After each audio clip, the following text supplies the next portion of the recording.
CCM hoye! Ikungi safi! Ndugu mwenyekiti, naomba nikupe taarifa, na ndio aliitoa katibu wetu hapa, kwamba Ikungi yale ambayo ulitarajia kuyasema, maelekezo ya Chama cha Mapinduzi juu ya uhai wa Chama cha Mapinduzi tayari wameanza kuyafanya kwa vitendo. Mpaka sasa ni zaidi ya watu 100, katibu alisema hapa, ni zaidi ya watu 100 wamekwenda pale, wamehakiki na wamelipa ada. Hebu jipigieni makofi ndugu zangu. Haya ni maelekezo ya halmashauri kuu.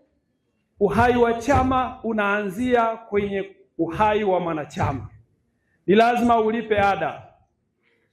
Sisi wote hapa tuliopo ni wanachama wa Chama cha Mapinduzi, tumesajiliwa kwenye mfumo, na ni vyema kabisa tukaenda kwa watu wa TEHAMA tukaangalia uhai wetu wa Chama cha Mapinduzi. Hapo mwanzo wakati tunaongea mwenyekiti, baadhi ya watu walisema wao walishalipa ada, lakini baada ya kuangalia kwenye mfumo, kwa sababu ya ugumu wa uangaliaji ule wa taarifa, wakagundua kuwa hawajalipa ada na wamekwenda wamelipa ada. Jipigieni makofi ndugu zangu.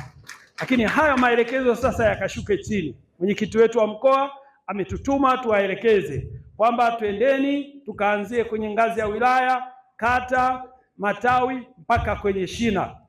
Twendeni tukawasaidie wanachama kuwaelekeza namna ya kulipa ada.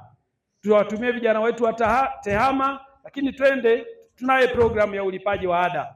Twendeni tukawaelekeze. Ni rahisi kabisa, unaweza kutumia simu yako, unaweza ukaenda kwa watu wa mabenki huko vijijini, tuna mawakala wa benki wanaweza kulipa, hasa kwa benki ya CRDB ndio ni rahisi zaidi, kwa sababu mfumo wetu ule umesetiwa pale kwamba tunaweza kulipa ada zetu.